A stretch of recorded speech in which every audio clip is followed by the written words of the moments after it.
On this motherhood journey, some things will seem so obvious, but I bet you sometimes you need someone to remind you. Like somebody tells you something and you're like, oh, how come I didn't think of this? And that's the same thing when it comes to our bodies and how we relate to our bodies after we give birth. Today, we are going to be talking about sex after giving birth, a little bit more about it because I got some very resourceful insight from a very important mother in my life. And I thought to throw more light on this topic again because I realized when she said what she said, I was just like, how come I didn't think about it? Because even I went through this. So if you want to hear more about it, stick with us to the end of this video.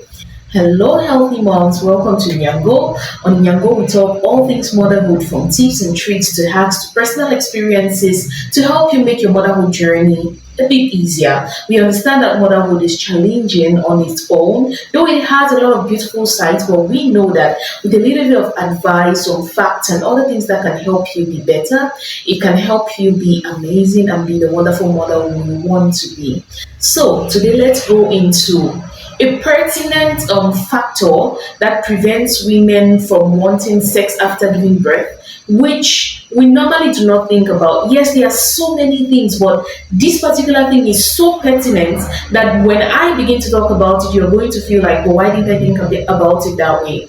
So, apart from the fact that women are more emotional, and when they are in a situation where like a lot of things are going on or something is not going on right, or they are trying to deal with a certain situation at hand, they might not think about sex. And then with the fact that the hormones are playing with your brain in such a way that you prioritize nurturing your baby instead of maybe having sex or having another baby, this particular thing is one thing that is not so much in the facts, but is one thing that makes a lot of women just want to be like, I don't want it. And what is this thing, right? I realize that a lot of mothers struggle with it. This video is not going to be like my usual videos where I'll give you points and all, but on this video I'm just going to let us have a chat, a deep chat. So I would like that as you are watching, if anything pops in your mind which you think, oh, you should mention, drop it down in the comment section and I'll be so delighted to read from you. And I'm sure that another mother will learn from whatever you drop in the comment section. But please, I would really love to get your opinions because this is like a conversation and not my usual videos of me coming here to maybe dish out something and I'm giving in point form. So I really want to hear if the things that I say are true for you as well. So what is this thing? We know that after giving birth is really a process that takes a lot of time and energy, and it just works on us a lot. Your body changes, a lot of things around you change, and even after the baby is born, you have to adapt and make your environment suit that baby, and your whole life suits the baby. Now, at this moment, what is on most of our minds first is not sex, but then one other thing which makes a lot of women just, I don't want, is the fact that they analyze the journey which they went through, pregnancy and all the difficult times that they had and all the changes that their bodies have gone through, and in their minds they're like, I don't want to go through this anytime soon, right? Let me first of all concentrate on nurturing this child because the child is already taking a lot of my time, so they don't want anything that will make them to go through that experience anytime soon. And one main thing which can make them go through the experience sometime soon is sex, right? So they don't want to get pregnant again. In actual words, women are actually afraid of getting pregnant while they have a baby in their hand, because it's not just about the work that comes with it, it's about how the world looks at the woman like that. Because there is first of all the concept of people saying, oh, as I said in the other video, which I talked about sex after giving birth and some things you can do to have more intimacy with your partner. People are like, bikini food number black and you're already pregnant. They look at you like a careless person, or they look at you like you're so perverse. That's why you couldn't keep yourself to take care of the child that you had. the society is just making it seem so, I don't know how to put it, I don't know the right words to put it, but women are so afraid of getting pregnant after having a baby that it makes them not just to want to engage. And this is a general thing. With me, I was. With so many other women, they are. And from the person who talked to me to throw more light on this, she handles a lot of women. So when she said it, I felt kind of guilty because for like the first months, until I did what I'll be explaining to you, ladies, later, or gents who are watching me, until I did that, I was really so afraid in engaging that even when I engaged after the 6 weeks mark that is normally given, I was still afraid. Like the fear just makes it not to be enjoyable, right?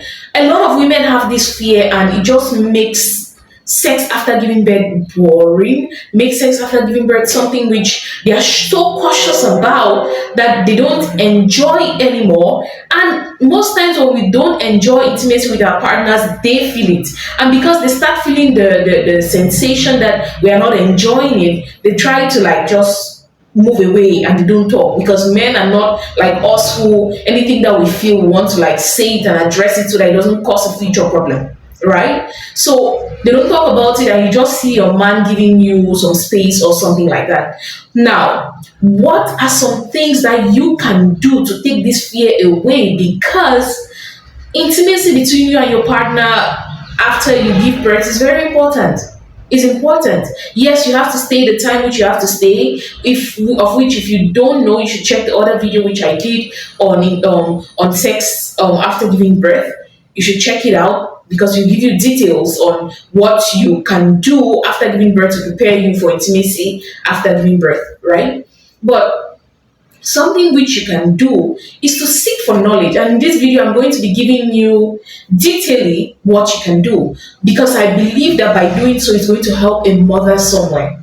Because if I had this information that I'm giving you now, yes, I had a little bit of it because I had a midwife who was very concerned about me, an amazing lady who, yes, was the one who went ahead to take me through the process when I decided to do what was right to like get that fear away. I'm going to talk about it as we go on, so stick with me till the end.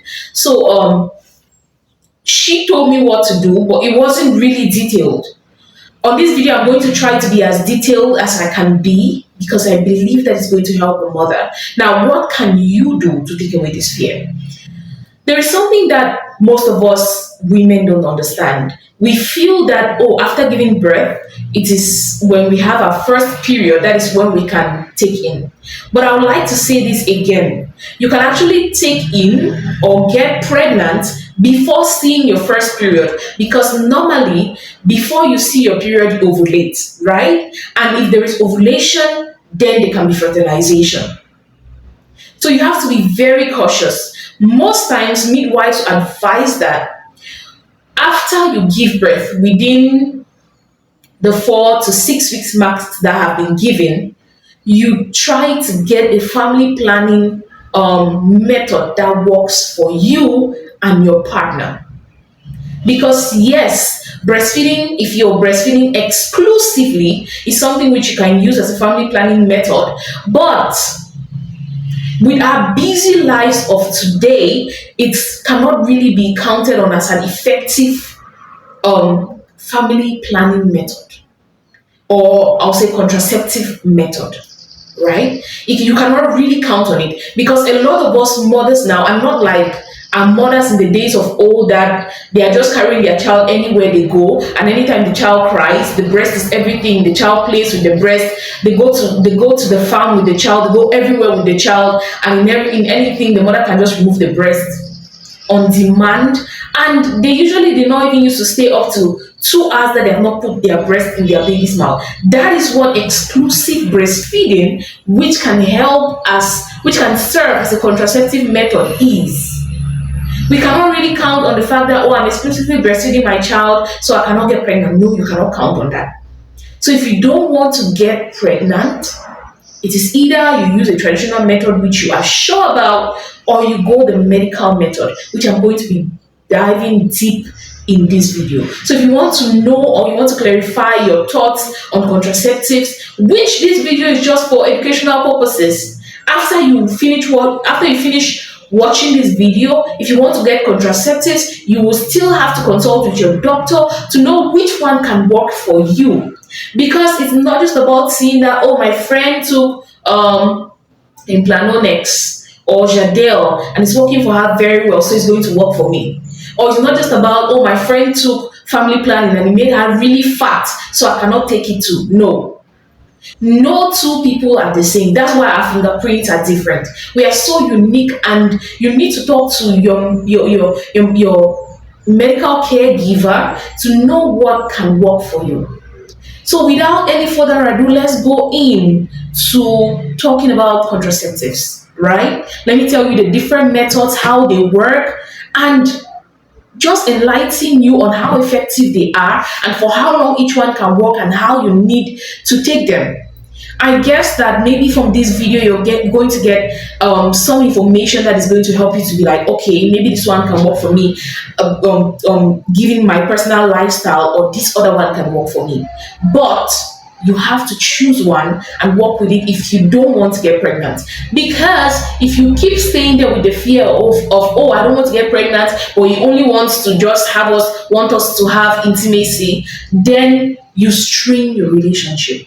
Okay, so let's get into talking about contraceptives, the different methods, their price ranges. One other thing that people think about is that women think about, even men think about, married men think about, fathers think about, is that contraceptives are very expensive.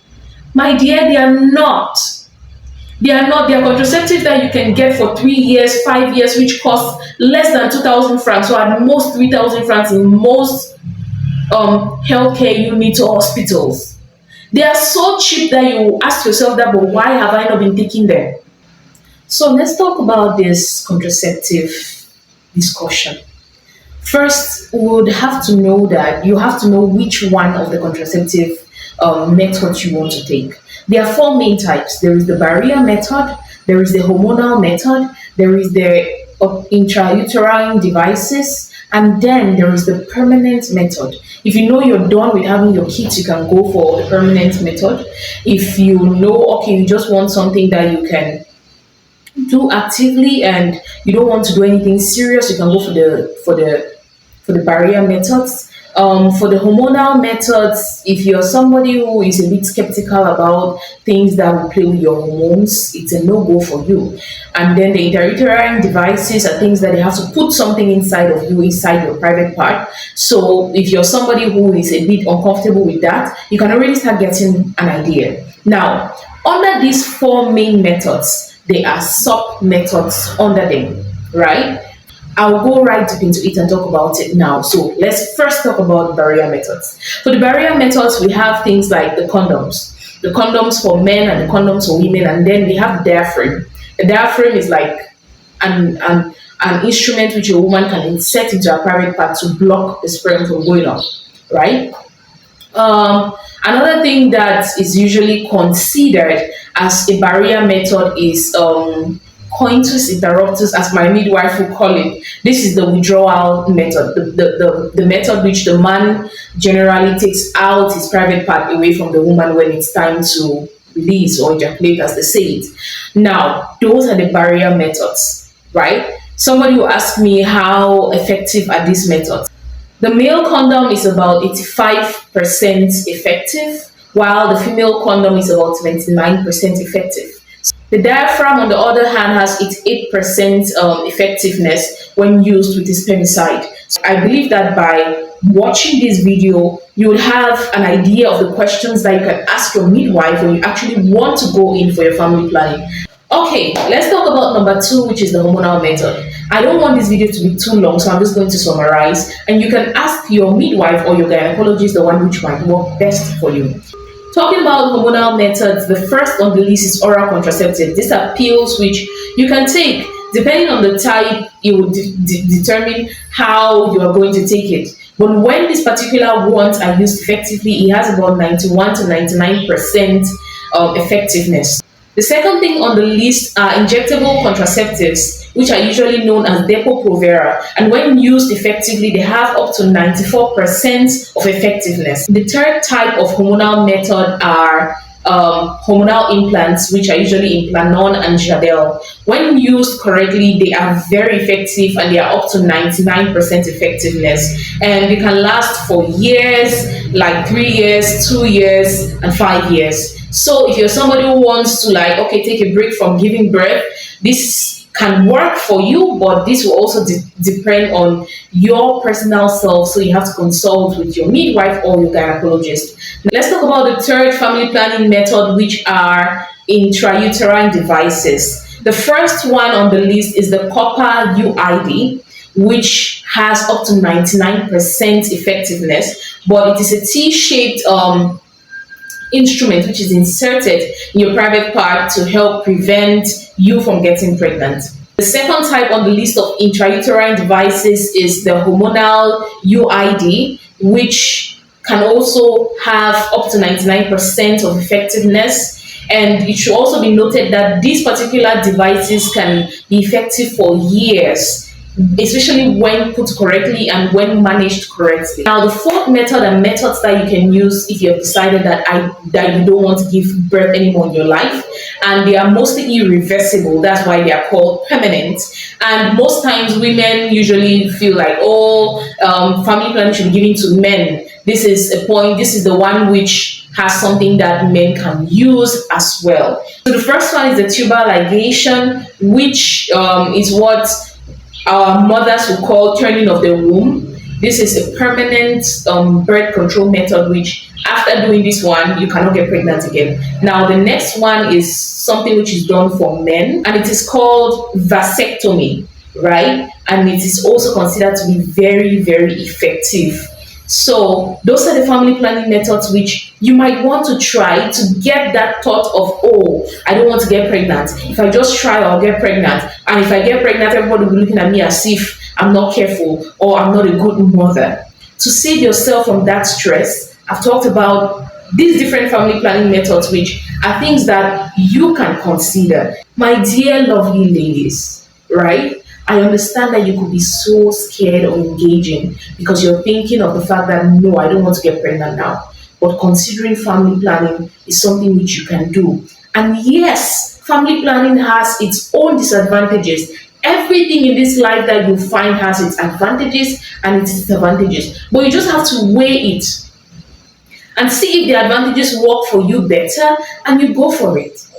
Right? And be with an open mind. Do a lot of research so that you know what you're going in for, and you're not just going in for it because I sat here and told you family planning is good. No.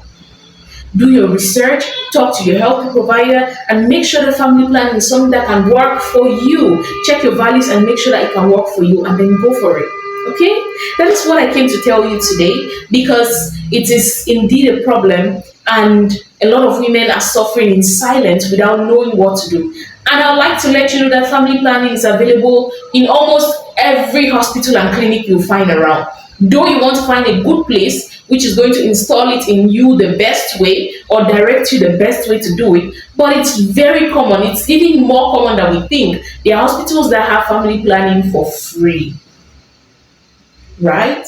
Taking care of kids and being a mother is not easy. It's already so draining and so time consuming that most people will not want to have two small children to take care of at a time, right? Family planning is not a bad thing. It is just to help you decide how you want to give birth to your children and have more control. Right? If you enjoyed this video till now, please do not forget to like and subscribe. And if you feel that this is something that someone else might need, please do well to share with them, because it can be a matter of life and death and you don't even know. Do well to share with somebody. Leave a comment on which family planning method you're on and which ones have worked for you and your experience with them. Both positive and negative will work. A hospital that maybe helped you and installed your family planning method well, please recommend them in the comment section, because in these days people are going through a lot of stress, especially in our African society, because they don't know where to go with their issues that they have. Right? So this is what I came here to tell you today. If this was helpful, like the video. If you've not yet subscribed, what are you waiting for? Please click on the subscription button and put on the notification bell so each time I upload a video, you'll be the first person to know. Thank you so much for staying here till now, and we look forward to seeing you here next time. To have a beautiful day, and let's keep raising healthy moms with healthy homes. Have a blessed day. Bye.